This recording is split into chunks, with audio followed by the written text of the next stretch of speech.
할렐루야. 오늘도 하나님께서 주시는 귀한 은혜와 평강이 예배의 자리 가운데 나아가는 여러분 모두에게 함께 하시기를 간절히 소망합니다.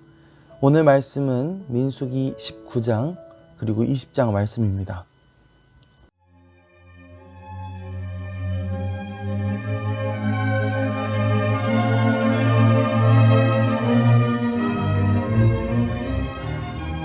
(19장) 여호와께서 모세와 아론에게 말씀하여 이르시되 여호와께서 명령하시는 법의 율례를 이제 이르노니 이스라엘 자손에게 일러서 온전하여 흠이 없고 아직 멍에 매지 아니한 붉은 암송아지를 내게로 끌어오게 하고 너는 그것을 제사장 엘르아살에게 줄 것이요 그는 그것을 진영 밖으로 끌어내어서 자기 목전에서 잡게 할 것이며 제사장 엘르아살은 손가락에 그 피를 찍고 그 피를 회막 앞을 향하여 7번 뿌리고 그 암소를 자기 목전에서 불사르게 하되 그 가죽과 고기와 피와 똥을 불사르게 하고 동시에 제사장은 백향목과 우슬초와 홍색 실을 가져다가 암송아지를 사르는 불 가운데에 던질 것이며 제사장은 자기의 옷을 빨고 물로 몸을 씻은 후에 진영에 들어갈 것이라.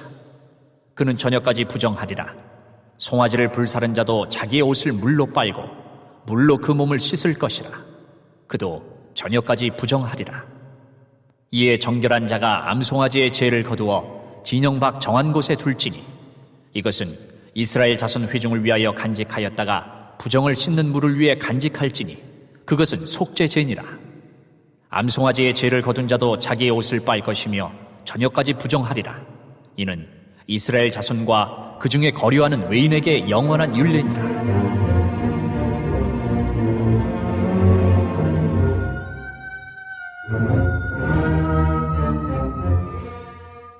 사람의 시체를 만진 자는 이레 동안 부정하리니 그는 셋째 날과 일곱째 날에 잿물로 자신을 정결하게 할 것이라. 그리하면 정하려니와 셋째 날과 일곱째 날에 자신을 정결하게 하지 아니하면 그냥 부정하니 누구든지 죽은 사람의 시체를 만지고 자신을 정결하게 하지 아니하는 자는 여호와의 성막을 더럽힙니다. 그가 이스라엘에서 끊어질 것은 정결하게 하는 물을 그에게 뿌리지 아니하므로 깨끗하게 되지 못하고 그 부정함이 그대로 있음이니라.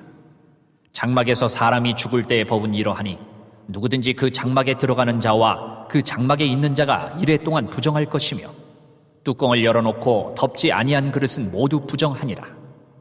누구든지 들에서 칼에 죽은 자나 시체나 사람의 뼈나 무덤을 만졌으면 이레 동안 부정하리니 그 부정한 자를 위하여 죄를 깨끗하게 하려고 불사른 죄를 가져다가 흐르는 물과 함께 그릇에 담고 정결한 자가 우슬초를 가져다가 그 물을 찍어 장막과 그 모든 기구와 거기 있는 사람들에게 뿌리고 또 뼈나 죽임을 당한 자나 시체나 무덤을 만진 자에게 뿌리되 그 정결한 자가 셋째 날과 일곱째 날에 그 부정한 자에게 뿌려서 일곱째 날에 그를 정결하게 할 것이며 그는 자기 옷을 빨고 물로 몸을 씻을 것이라. 저녁이면 정결하리라. 사람이 부정하고도 자신을 정결하게 하지 아니하면 여호와의 성소를 더럽힘이니 그러므로 회중 가운데서 끊어질 것이니라. 그는 정결하게 하는 물로 뿌림을 받지 아니하였은즉 부정하니라. 이는 그들의 영구한 율례니라. 정결하게 하는 물을 뿌린 자는 자기의 옷을 빨 것이며 정결하게 하는 물을 만지는 자는 저녁까지 부정할 것이며 부정한 자가 만진 것은 무엇이든지 부정할 것이며 그것을 만지는 자도 저녁까지 부정하리라.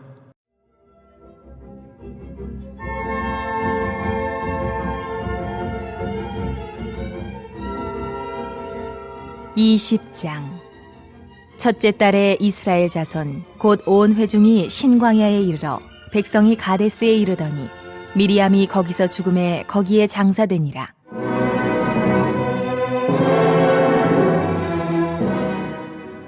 회중이 물이 없으므로 모세와 아론에게로 모여드니라.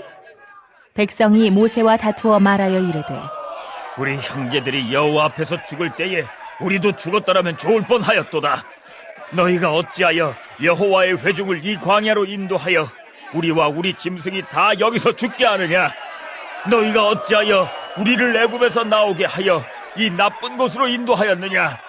이곳에는 파종할 곳이 없고 무화과도 없고 포도도 없고 석류도 없고 마실 물도 없도다. 모세와 아론이 회중 앞을 떠나 회막문에 이르러 엎드리매 여호와의 영광이 그들에게 나타나며 여호와께서 모세에게 말씀하여 이르시되 지팡이를 가지고 네 형 아론과 함께 회중을 모으고 그들의 목전에서 너희는 반석에게 명령하여 물을 내라 하라.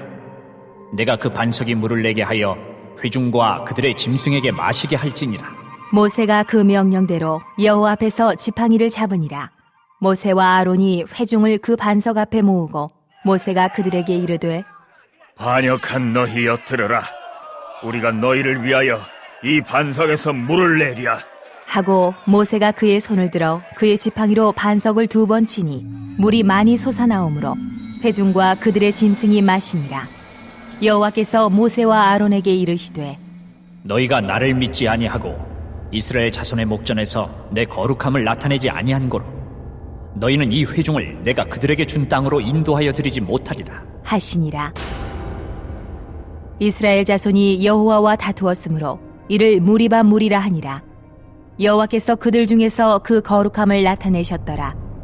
모세가 가데스에서 에돔 왕에게 사신을 보내며 이르되 당신의 형제 이스라엘의 말에 우리가 당한 모든 고난을 당신도 아시거니와 우리 조상들이 애굽으로 내려갔으므로 우리가 애굽에 오래 거주하였더니 애굽인이 우리 조상들과 우리를 학대하였으므로 우리가 여호와께 부르짖었더니 우리 소리를 들으시고 천사를 보내사 우리를 애굽에서 인도하여 내셨나이다.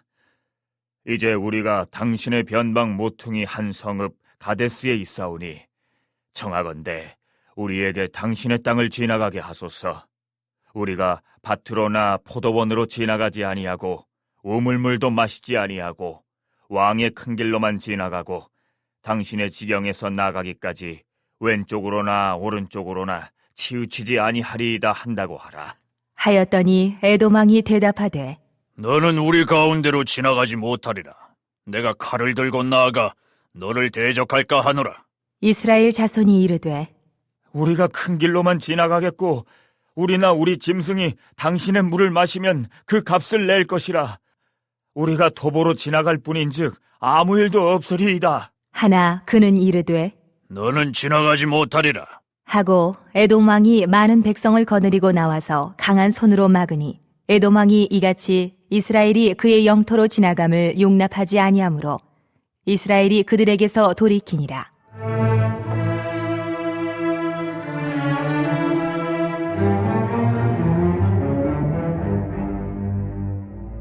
이스라엘 자손 곧 온 회중이 가데스를 떠나 호르산에 이르렀더니 여호와께서 에돔 땅 변경 호르산에서 모세와 아론에게 말씀하시니라. 이르시되 아론은 그 조상들에게로 돌아가고 내가 이스라엘 자손에게 준 땅에는 들어가지 못하리니 이는 너희가 무리바 물에서 내 말을 거역한 까닭이니라. 너는 아론과 그의 아들 엘르아살을 데리고 호르산에 올라 아론의 옷을 벗겨 그의 아들 엘르아살에게 입히라. 아론은 거기서 죽어 그 조상에게로 돌아가리라. 모세가 여호와의 명령을 따라 그들과 함께 회중의 목전에서 호르산에 오르니라. 모세가 아론의 옷을 벗겨 그의 아들 엘르아살에게 입히매 아론이 그 산 꼭대기에서 죽으니라. 모세와 엘르아살이 산에서 내려오니 온 회중 곧 이스라엘 온 족속이 아론이 죽은 것을 보고 그를 위하여 30일 동안 애곡하였더라.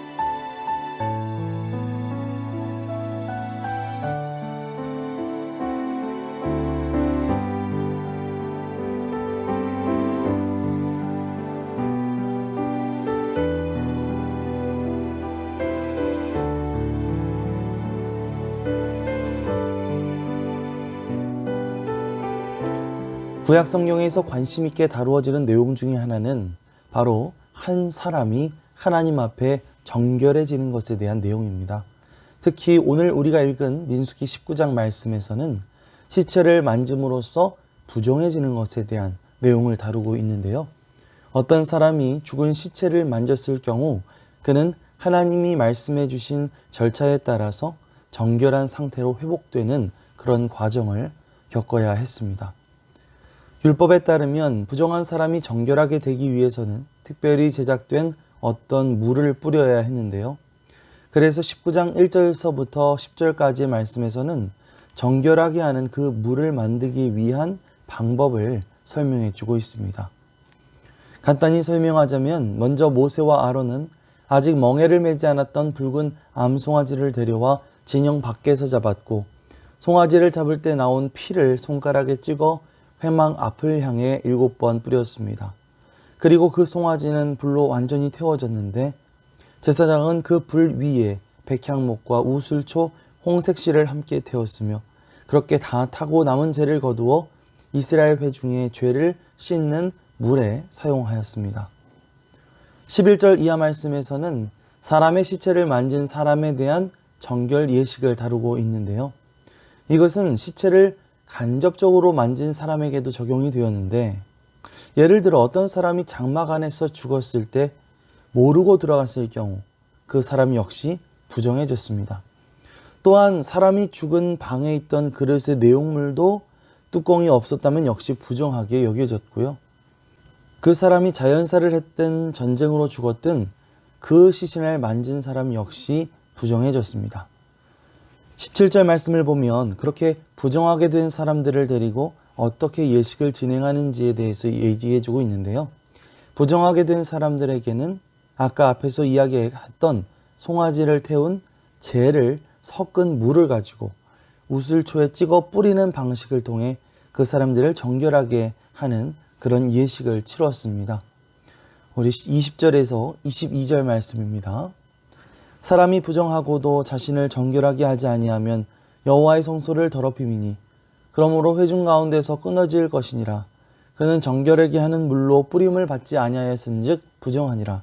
이는 그들의 영구한 율례니라. 정결하게 하는 물을 뿌린 자는 자기의 옷을 빨 것이며 정결하게 하는 물을 만지는 자는 저녁까지 부정할 것이며 부정한 자가 만진 것은 무엇이든지 부정할 것이며 그것을 만지는 자도 저녁까지 부정하리라.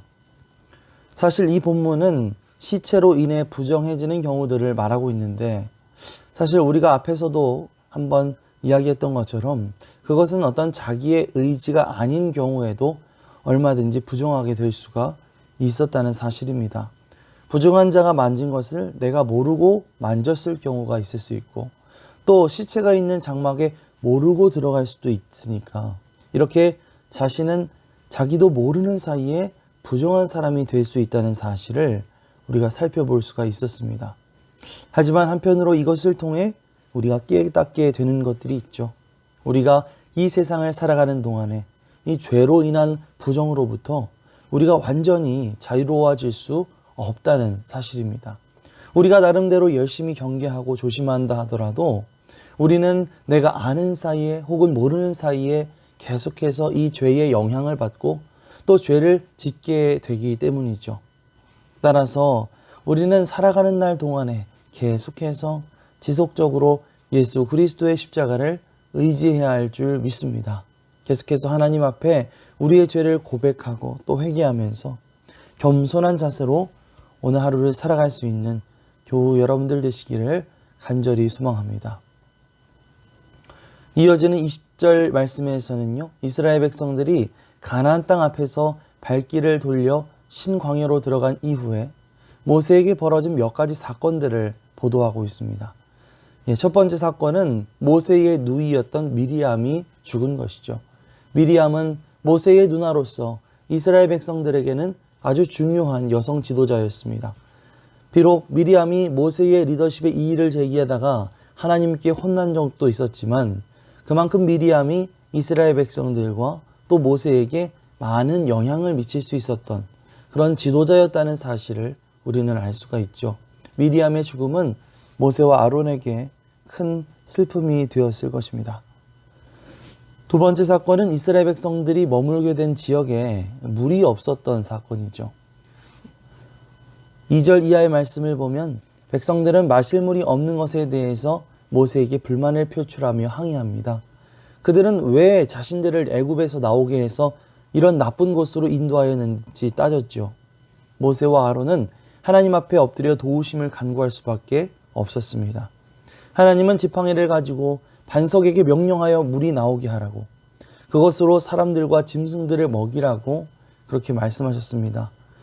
자, 그런데 모세는 하나님의 일을 수행하는 데 있어서 그만 실수를 하게 됩니다. 모세가 너무 화가 나서 지나치게 이스라엘 백성들을 감정적으로 대한 나머지 반석을 2번이나 두들겼던 것이죠. 하나님은 이 일에 대해 다음과 같이 말씀하십니다. 12절에서 13절입니다. 여호와께서 모세와 아론에게 이르시되 너희가 나를 믿지 아니하고 이스라엘 자손의 목전에서 내 거룩함을 나타내지 아니한 고로 너희는 이 회중을 내가 그들에게 준 땅으로 인도하여 드리지 못하리라 하시니라. 이스라엘 자손이 여호와와 다투었으므로 이를 무리바 무리라 하니라. 여호와께서 그들 중에서 그 거룩함을 나타내셨더라. 이 일로 인해 모세와 아론은 가나안 땅에 들어가지 못하리라는 명령을 받게 됩니다. 아니 지팡이 한 번 더 휘두른 것 가지고 가나안 땅에 못 들어가게 하다니, 참 우리가 보기에 솔직히 하나님 너무하신 거 아닌가? 이런 생각이 들 수도 있을 것 같아요. 하지만 12절 말씀을 보시면 하나님은 너희가 나를 믿지 아니하고 라고 모세와 아론에게 말씀하십니다. 다시 말하면 모세와 아론은 이스라엘 백성들을 향한 하나님의 구원의 계획, 또 반석에서 물을 내게 하심으로써 그들 가운데 함께 하시는 하나님, 이것을 확인하고 또 하나님의 뜻과 믿음으로 구원의 생수를 주시려는 하나님의 마음과 의도를 전혀 파악하지 못한 채 그저 화가 나가지고 혈기를 부리고 자기의 감정대로만 행동했던 것을 볼 수가 있습니다. 참 그 순간만큼은 모세와 아론도 또 이스라엘 백성들과 똑같은 그런 불신앙의 모습을 지니고 있다는 것을 알 수 있습니다. 그리고 그것이 그들을 가나안 땅에서 막아버리는 비극적인 결과를 초래하고 말았죠. 모세와 아론이 그러했던 것처럼 참 우리가 방심하는 사이에 분노와 혈기가 우리의 영혼을 무기력하게 만들고 또 치명적인 결과를 가져올 수 있다는 사실을 기억해야 할 줄 믿습니다. 온유의 대명사 모세조차도 이런 일들을 당하게 되었다는 사실을 기억하면서 우리에게 하나님의 계획을 깨닫는 그런 지혜와 또 하나님에 대한 믿음과 또 온유한 마음 주시기를 기도하며 나아가는 저와 여러분들 되시기를 간절히 소망합니다. 자, 모세가 겪은 일은 그뿐만이 아니었어요. 하나님이 이끄시는 곳으로 가기 위해서 에돔 땅을 지나야 했던 모세는 에돔 왕에게 사신을 보내어 조용히 그 땅을 지나가겠다고 말합니다. 에돔의 조상 에서는 야곱의 형제였기 때문에 이 형제 민족과 차마 싸울 수 없었던 이스라엘 백성들이 대신 정중하게 요청을 하는 그런 상황이었습니다. 하지만 에돔 왕은 그것을 딱 잘라 거절해 버리고 말았습니다. 18절입니다. 에돔 왕이 대답하되 너는 우리 가운데로 지나가지 못하리라. 내가 칼을 들고 나아가 너를 대적할까 하노라. 21절입니다. 에돔 왕이 이같이 이스라엘이 그의 영토로 지나감을 용납하지 아니하므로 이스라엘이 그들에게서 돌이키니라. 결국 그들은 이 발걸음을 다시 광야로 돌이킬 수밖에 없었는데요. 아까는 물이 없어서 백성들의 항의를 들었던 모세는 다시 그들을 광야로 데려가고 있습니다. 아마 모세는 앞으로 백성들에게 들을 여러 가지 원망으로 인해서 두려운 마음이 들었을 것 같아요. 자, 그런데 왜 그런 안 좋은 상황 가운데서 가데스를 떠나 호르산에 이르렀을 때 하나님은 또다시 모세에게 청천벽력 같은 말씀을 하십니다. 23절에서 24절입니다.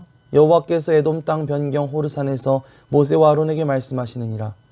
이르시되 아론은 그 조상들에게로 돌아가고 내가 이스라엘 자손에게 준 땅에는 들어가지 못하리니 이는 너희가 무리바 물에서 내 말을 거역한 까닭이니라. 하나님은 앞전에 그 무리바 물에서 하나님께 불순종한 대가로 약속의 땅으로 들어가지 못한 채 아론이 여기서 삶을 마감하게 될 것이라는 말씀을 해주셨습니다. 그래서 아론은 그의 대제사장의 직책을 아들 엘르아살에게 넘겨주고 호르산에서 죽게 되죠. 우리는 오늘 말씀 가운데 모세가 겪었을 여러 가지 고난과 절망, 슬픔을 생각해 볼 수 있습니다. 먼저 모세가 그의 누나인 미리암을 잃고 슬픔에 잠겨 있었을 때 백성들은 그에게 와서 물이 없다고 불평불만을 해댔습니다. 하나님은 모세에게 가나안 땅에 들어갈 수 없다는 충격적인 말씀을 전하셨고, 모세는 에돔 왕에게도 거절당하여 수많은 무리들을 이끌고 발걸음을 돌이켜야 했습니다. 그리고 출애굽 때부터 사랑하고 의지했던 형 아론도 떠나 보내야 했죠. 리더십에는 먹칠을 당하고 약속의 땅에 대한 비전이 사라졌으며 사랑했던 가족들의 죽음을 경험하게 되었습니다. 생각해보면 민수기 20장에서 모세가 겪었던 시련들은 우리가 상상도 못할 정도의 고통들이었던 것 같습니다.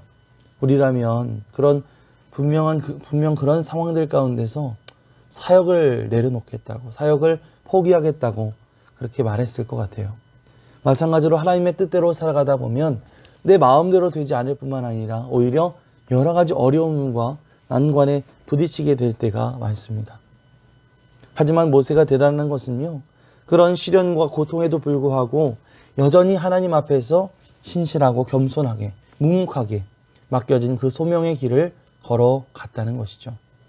우리도 하나님의 뜻 가운데 살고 그리스도인으로서 살아가다 보면 예기치 못한 어려움들을 많이 당하게 될 것입니다. 여러 시련과 어려움이 있을 수 있습니다.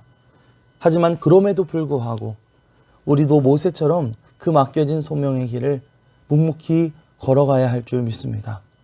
오늘도 어떤 상황에서도 변함없이 주님의 길, 소명의 길, 그리스도인으로서의 길을 걸어가겠노라고 그렇게 결단하며 나아가는 저와 여러분들 되시기를 간절히 소망합니다. 아멘. 합심 기도 제목입니다. 하나님, 우리의 삶에 예기치 못한 시련과 고통들이 있지만 그럼에도 불구하고 우리가 하나님 앞에 신실하고 겸손한 마음 품고 모세처럼 소명의 길을 묵묵히 걸어가게 하옵소서. 이 좋은 계절에 코로나 때문에 걱정하지 말고 전능하신 하나님을 생각하게 하옵소서. 후반기 사역에 풍성한 열매를 맺게 하옵소서. 코로나가 사라지고 가족들이 모두 만나고 사랑할 수 있게 하옵소서. 자녀들과 일터를 축복하옵소서. 함께 합심해서 기도하겠습니다. 사랑과 은혜가 풍성하신 아버지 하나님 감사드립니다. 오늘 이 귀한 시간들을 통하여 우리가 하나님의 뜻을 다시 한번 배우고 상기하는 시간 갖게 하심을 감사드립니다. 하나님 아버지, 우리의 삶을 살아가다 보면 참 여러 가지 예상치 못한 시련들이 다가올 때가 있고 그런 고통들이 있을 때가 있지만은 그럼에도 불구하고 우리가 하나님 앞에 언제나 신실하고 겸손한 그 마음 품고 모세처럼 그 소명의 길, 주님께서 맡기신 길 묵묵하게 걸어갈 수 있는 믿음을 허락하여 주시옵소서. 이 좋은 계절에 우리가 참 코로나 바이러스 때문에 걱정하는 것이 아니라 전능하신 하나님을 생각하게 하시고 또 우리가 후반기 사역 가운데 풍성한 열매를 맺게 하셔서 주님의 동행하심을 경험할 수 있는 그 귀한 시간들 될 수 있도록 인도하여 주시옵소서. 코로나가 사라지고 가족들이 모두 만나고 사랑할 수 있게 하옵소서. 자녀들과 일터를 축복하옵소서. 감사드리며 이 모든 말씀 예수 그리스도의 이름으로 기도드리옵나이다. 아멘.